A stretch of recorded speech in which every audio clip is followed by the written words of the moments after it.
Hello दोस्तों, academies पर आप पढ़ते हो, वहाँ पर हजारों लाखों रुपए खर्च करते हो। टॉपिक्स तो यही है, सिलेबस तो यही है सीएसएस का, जो मैं आपको फ्री में प्रोवाइड कर रहा हूँ, दे रहा हूँ, रेंडर एजुकेशन।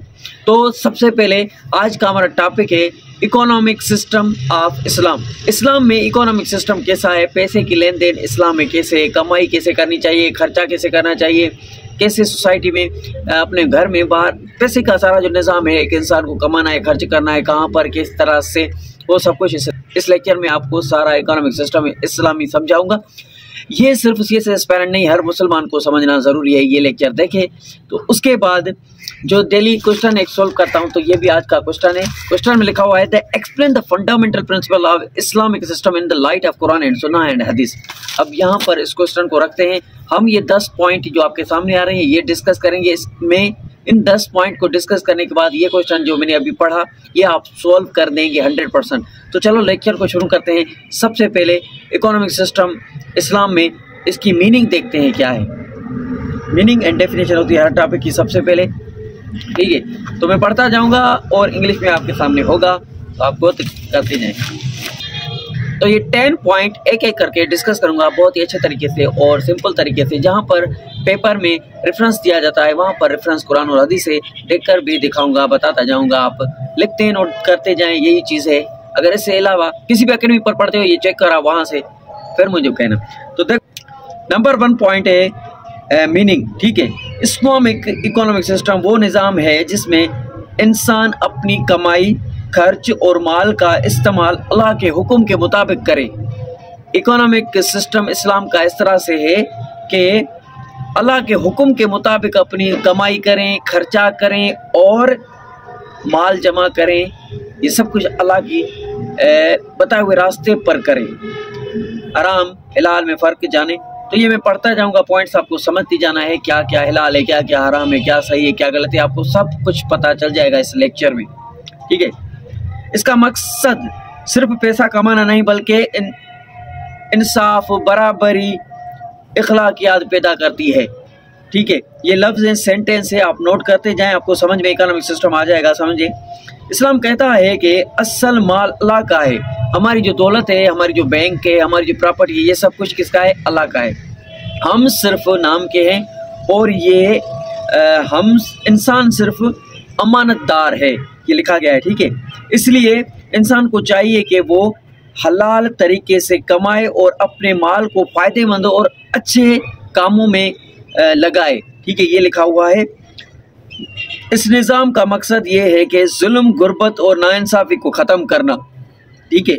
एक एक पॉइंट को आगे ये डिस्कस करेंगे ना, जब 10 पॉइंट्स आपको कंप्लीट पता चल जाएगा कि ये इंट्रोडक्शन में ऐसे ही पॉइंट्स होती हैं, जो नीचे हम आउटलाइन बनी हुई सब कुछ लिखा हुआ है कोड वर्ड में डायरेक्ट। और माल सब लोगों तक इंसाफ और ईमानदारी के साथ पहुंच सके, इसके लिए इकोनॉमिक सिस्टम ऑफ इस्लाम है। Number 2, concept of ownership in Islam. Ownership का मतलब है मालिक पैसों का, हमारी दौलत का, हमारी मिल्कियत का, जो भी हमारे पास है, वो मालिक अल्लाह है असल। तो ये कॉन्सेप्ट ओनरशिप इन इस्लाम को थोड़ा मैं डिस्कस करता हूँ। पॉइंट 2 है, इस्लाम के नज़दीक असल मालिक सिर्फ अल्लाह है, इंसान सिर्फ उसका अमानतदार है, ठीक है। यानी जो माल या दौलत हमारे पास है, वो असल में अल्लाह की है, अल्लाह की अमानत है हमारे पास, ठीक है। ये बातें याद रखें। इस्लाम फर्दी मिल्कियत की इजाज़त देता है हमें, पर्सनल, एक फ़र्द, एक इंसान, एक शख्स इजाज़त देता है दौलत की, लेकिन साथ ही समाजी जिम्मेदारी भी देता है, हमें बताता है, ठीक है। तो ये बातें आप नोट करें, सेंटेंस ये आपको लिखने हैं। हर अमीर शख्स पर फ़र्ज है कि वो अपने माल का कुछ हिस्सा गरीबों और ज़रूरतमंदों लोगों के लिए रखे, ठीक है। अपनी दौलत से वो हिस्सा रखे।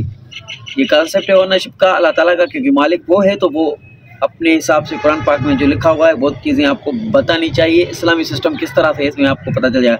कुरान कहती है, अब यहाँ पर रेफरेंस है कुरान पाक का, उसके माल में एक तय हिस्सा है मोहताज और गरीबों के लिए। अल्लाह ताला ने उसमें 2.5% ये बताया हुआ है कि आपको ये अपनी दौलत से देना है, ठीक है। इसका मतलब ये है कि माल सिर्फ खुद के फ़ायदे के लिए नहीं, बल्कि समाज के भलाई के लिए भी इस्तेमाल होना चाहिए। आपका जो समाज है, आपके पड़ोसी में जो गरीब हैं, जो रिश्तेदार हैं, उन सब में मतलब कि एक इस्लाम जो कहता है ना, एक खुशहाल सिस्टम, अमन वाला, भाईचारे वाला सिस्टम है। तीसरे नंबर पर जो पॉइंट है वो है प्रोहिबिशन ऑफ रिबा इंटरेस्ट, मतलब कि सूद लेना और देना दोनों हराम है। ठीक है, अभी ये हम बात करेंगे। इस्लाम में रिबा यानी सूद लेना और देना दोनों बिल्कुल मना है।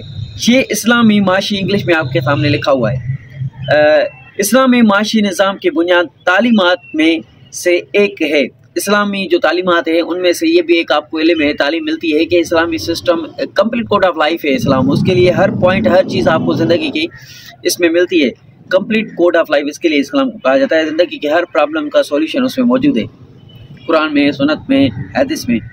सूद इसलिए हराम है क्योंकि ये गरीब लोगों का नुकसान करता है और दौलत सिर्फ अमीर लोगों के पास जमा कर देता है, इसके लिए ये हराम है। कुरान में अल्लाह ने फरमाया, अल्लाह ने तिजारत को हलाल और सूद को हराम किया है। सूरह बकरा चैप्टर 2 275 आयत में लिखा हुआ है ये। ठीक है, ये रेफरेंस यहाँ पर हो गया रिबा का, इंटरेस्ट का, सूद का। तो ये आयत बता रहा हूँ सूरह अल बकरा की, इसमें लिखा हुआ है रिबा। रिबा अरबी में सूद को कहा जाता है, इंटरेस्ट इंग्लिश में कहा जाता है, सूद हराम है, रिबा। उसके बाद सेंटेंस है, इस्लाम चाहता है कि लोग सूद पर पैसा कमाने के बजाय हलाल तिजारत करें और मुनाफा बराबर तौर पर बांटें। ठीक है, इसी तरीके से लिखा गया है। इससे दोनों तरफ से रिस्क और फ़ायदा इंसाफ के साथ होता है। रिस्क भी कम होती है और फ़ायदा भी सही होता है। ये इस्लामी सिस्टम में जिस तरीके से बताया गया है वैसे चलना चाहिए आपको, और किसी पर जुल्म नहीं होता। हमारा इकोनॉमिक सिस्टम इस्लामी बहुत ही बेहतरीन है। यानी सिस्टम इंसाफी, बराबरी और कोऑपरेशन को बढ़ाता है और सोसाइटी को जुल्म से बचाता है। ठीक है, तो ये इंटरेस्ट, सूद हराम है, इसके लिए मना किया गया है इस्लाम में। तिजारत और ट्रेड के बारे में हलाल करार दिया गया है, और वो भी अपने अल्लाह के बताए हुए रास्ते के मुताबिक। पॉइंट नंबर 4 आता है system of zakat and charity. Islamic system पढ़ रहे हैं तो इस्लामी सिस्टम और पैसों के लेन देन की बातें ज़्यादा होगी। तो किस तरह से खर्च करना चाहिए, किस तरह से इन्वेस्ट करना चाहिए, किस तरह से वेस्ट करना चाहिए, सब कुछ लिखा हुआ है, वेस्ट नहीं। ज़कात इस्लामी माशी निज़ाम का सबसे अहम हिस्सा है। ये एक ऐसा सिस्टम है जिसमें माल सोसाइटी में घूमता रहता है, गरीब लोगों की मदद होती है। हर अमीर मुसलमान पर फ़र्ज है कि वो अपने हर साल भर के बीच में 2.5% माल का खर्च करे, गरीब लोगों पर अल्लाह के हुक्म के मुताबिक ज़कात दे। ठीक है, और ज़कात का मकसद ये है कि दौलत सिर्फ अमीर लोगों तक महदूद नहीं रहे, बल्कि सब तक इंसाफ के साथ पहुंच सके। इसके लिए इस्लामी इकोनॉमिक सिस्टम बनाया गया है। हर किसी के साथ भलाई और बराबरी करो और उस तक ये सही तरीके से हकदार तक अपना पैसा पहुँचे। इससे सोसाइटी में बराबरी, इंसाफ और रहमत पैदा होती है। ठीक है, ये हम इंसान को आजकल रहमत और बरकत और सवाब और अल्लाह की बातें सुने, पढ़ें, समझें इस्लाम दीन को, तो वो उनका गौरव सिर्फ पैसों के पीछे।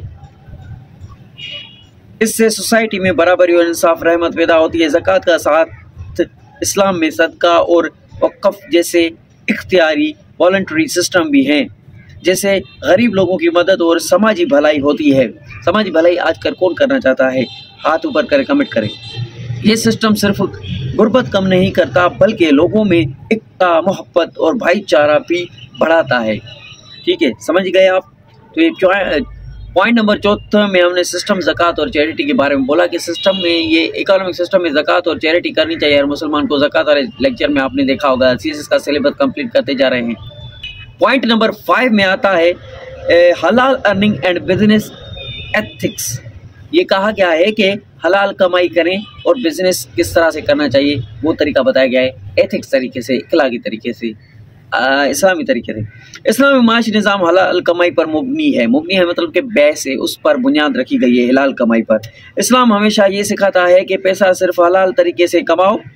जुआ, धोखा, चोरी, सूद, हर हराम बिजनेस इस्लाम में सख्ती से मना करता है। ठीक है, नबी करीम सल्लल्लाहु अलैहि वसल्लम ने फरमाया, ये रेफरेंस आप देख सकते हैं यहाँ पर, ईमानदार और सच्चा तिजारत मतलब कि कारोबार करने वाला ताजिर क़यामत के दिन नबी और शहीदों के साथ होगा। ठीक है, कितना बड़ी बात है। ये तिर्मिज़ी हदीस है उसमें लिखा हुआ है, तिरमिजी।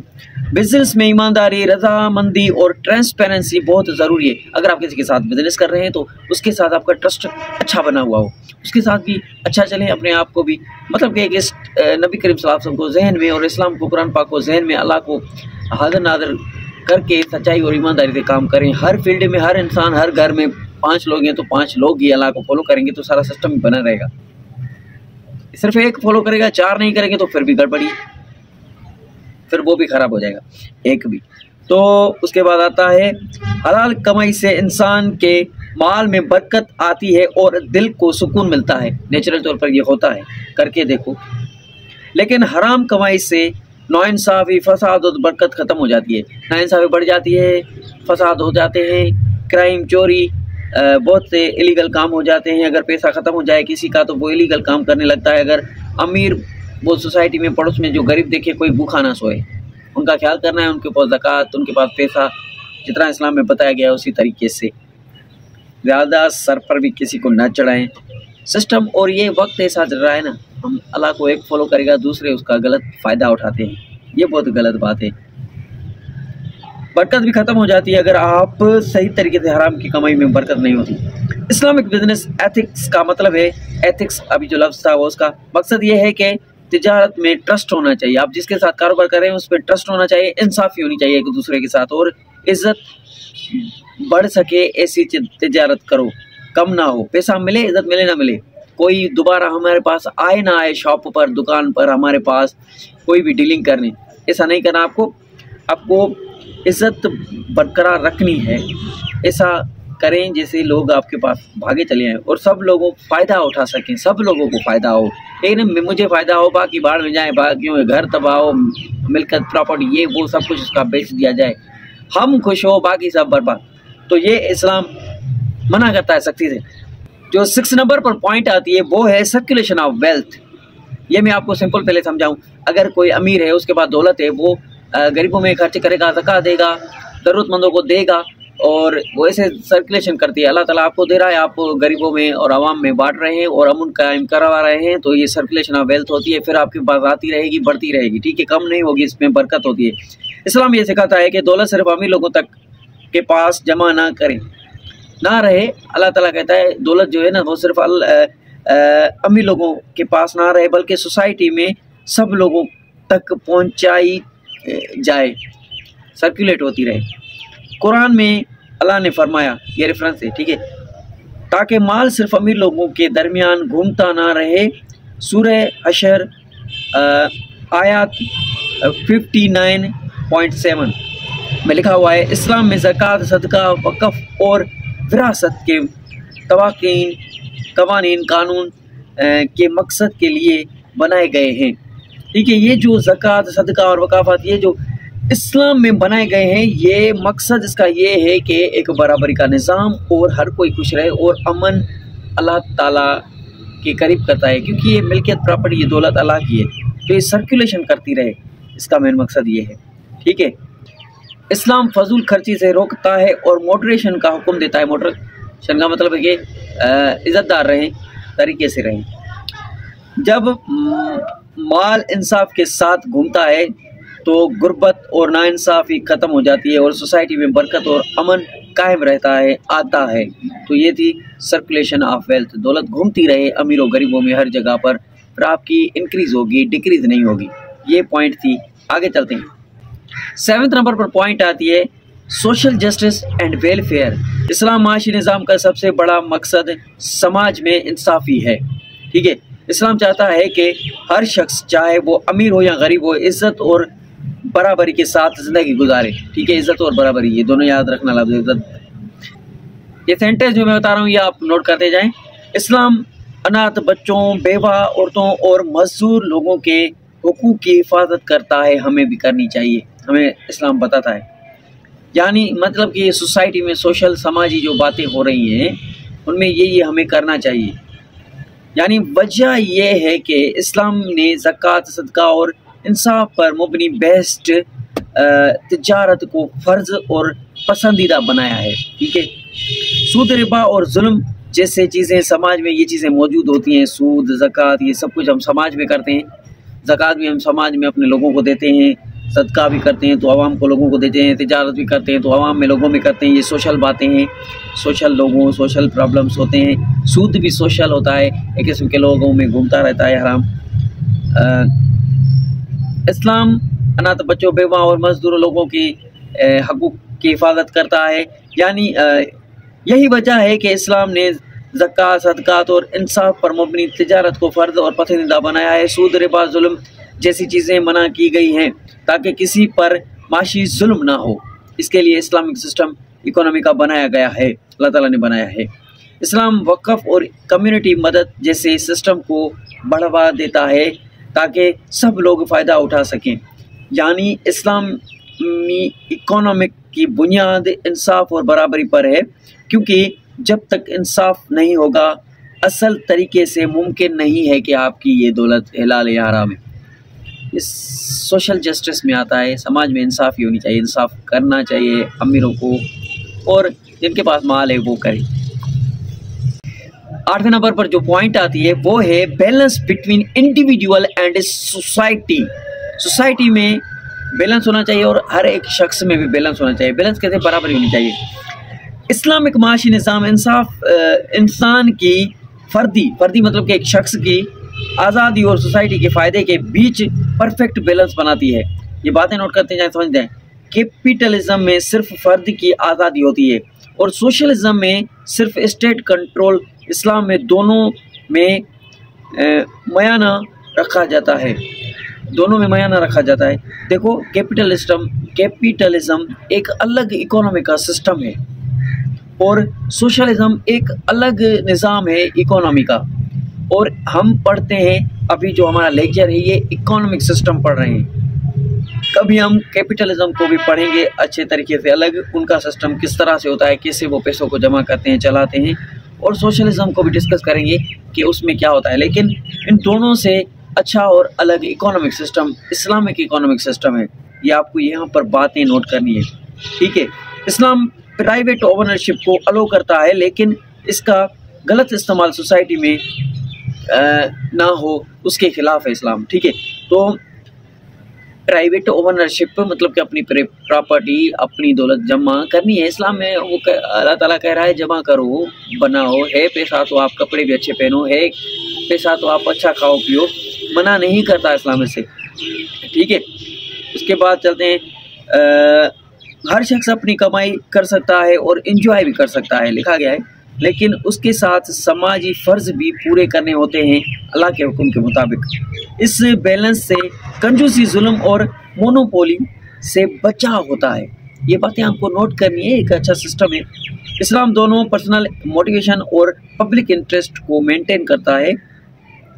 पब्लिक इंटरेस्ट का मतलब है पब्लिक का फ़ायदा। यहाँ पर इंटरेस्ट का सूद नहीं है मीनिंग।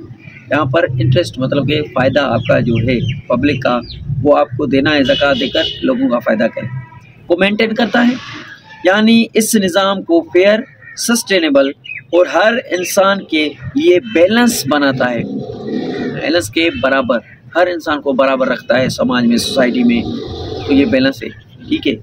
तो ये लास्ट 9 पॉइंट है, इसके बाद 10 पर हम कंक्लूड करेंगे, 10 का दम।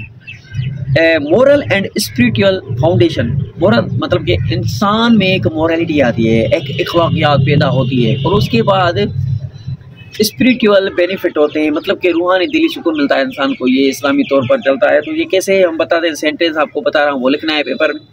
इस्लामिक इकोनॉमी सिर्फ पैसा और माल तक महदूद नहीं, बल्कि इखलाक और रूहानियत पर भी है, ठीक है। ये निज़ाम तकवा, खुदा से दूर नहीं करता, खुदा के करीब करता है। ईमानदारी और जिम्मेदारी पर मुबनी है, ठीक है। ये निज़ाम इकोनॉमिक सिस्टम है ना जो इस्लामी, ये जिम्मेदारी पर बेस करता है। जब इंसान समझता है कि वो अपनी कमाई का हिस्सा आखिरत में देना होगा, उसका आखिरत में उसको रूहानी तौर पर दिल में इखलाकियात तौर पर अल्लाह को अदर नादर बोल कर खर्च करेगा, कमाएगा, हलाल कमाएगा, तो उसके दिल में ऑटोमेटिक। और वैसे भी आखिरत में हमें माल की, दौलत की, हर चीज़ की जिम्मेदारी, जवाबदेही देनी है। अल्लाह ताला के आगे हिसाब किताब होगा ये हमारी दौलत का, ठीक है। ये लिखा गया है। आखिरत में देना होगा वो धोखा, फ्रॉड और जुल्म से बचता है। ऑटोमेटिकली धोखे, फ्रॉड से वो इंसान बचता है जो कि आखिरत की फिक्र करता है। इसके मोरल वैल्यूज़, फेथ और फाइनेंस को जोड़ते हैं। इसके जो अखलाकियात वैल्यूज़ हैं, अकीदा है, ईमान है, और उसका जो फाइनेंस है, पैसा है, वो अल्लाह से जुड़ जाता है, अल्लाह की तरफ वो इंसान बन जाता है। स्पिरिचुअल और मोरल में आप ये बातें लिख सकते हैं, क्योंकि ये स्पिरिचुअल का मतलब होता है रूहानी और दिली बातें जो अल्लाह से कनेक्ट करें। तो इस पे स्पिरिचुअल मैंने आपको पहले लेक्चर्स में समझाया था, एक चीज़ आपको सही तरीके से समझाता हूँ मैं, ताकि माशी काम, इंसानी सफाई और समाजी हारमोनी के लिए हों। समाज में हारमोनी होगी तो हारमोनी का मतलब होता है बराबरी, हमांगी, सफाई होगी। यानी फ़र्क है यही फ़र्क है कि इस्लामी और सेक्युलर इकोनॉमिक में। सेक्युलर इकोनॉमी अमेरिका की, अंग्रेज़ों की होती है, और ये हमारी इकोनॉमिक सिस्टम इस्लामी अलग है। में जो इखलाकी और रूहानी जिम्मेदारी को इग्नोर करता है उस सेक्युलर सिस्टम को इस्लाम उन चीज़ों को इग्नोर करता है। इस्लाम के निज़ाम में माल कमाना सिर्फ हक और इंसाफ के साथ मुमकिन है। अभी हम कैलकुलेट करते हैं इसको, ठीक है। और 10th नंबर पर पॉइंट है, वो है कंक्लूजन। इस्लामिक इकोनॉमिक सिस्टम एक ऐसा निज़ाम है जो इंसाफ, बराबरी और इखलाक पर मबनी है। ये सिखाता है कि माल हलाल तरीके से कमाओ, जिम्मेदारी के साथ खर्च करो और ज़रूरतमंदों की मदद करो। सूद, लालच और जुल्म को ख़त्म करके इस्लाम के एक बैलेंस और फेयर सोसाइटी बनाओ।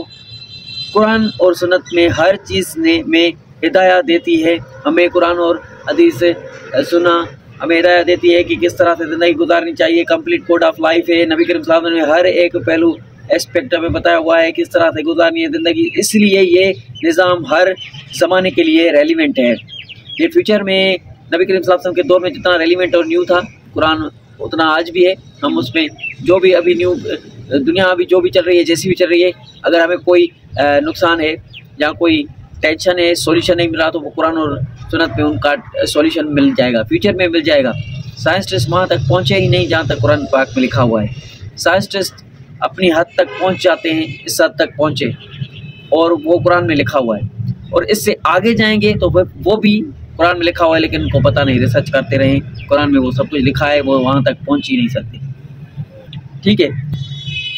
तो अगर लोग इसे फॉलो करें तो गुर्बत ख़त्म हो सकती है, अमन बरकरार होता है और असल माशी इंसाफ कायम होता है। इस्लाम के नज़दीक माल अल्लाह की अमानत है और इसका सही इस्तेमाल इंसानी ज़िम्मेदारी है। तो ये थी 10 पॉइंट्स। कंप्लीट लेक्चर देखा होगा जिसने वो 100% पेपर करने वाला स्टूडेंट होगा। कीप वॉचिंग, स्टे कनेक्टेड, अल्लाह हाफिज़।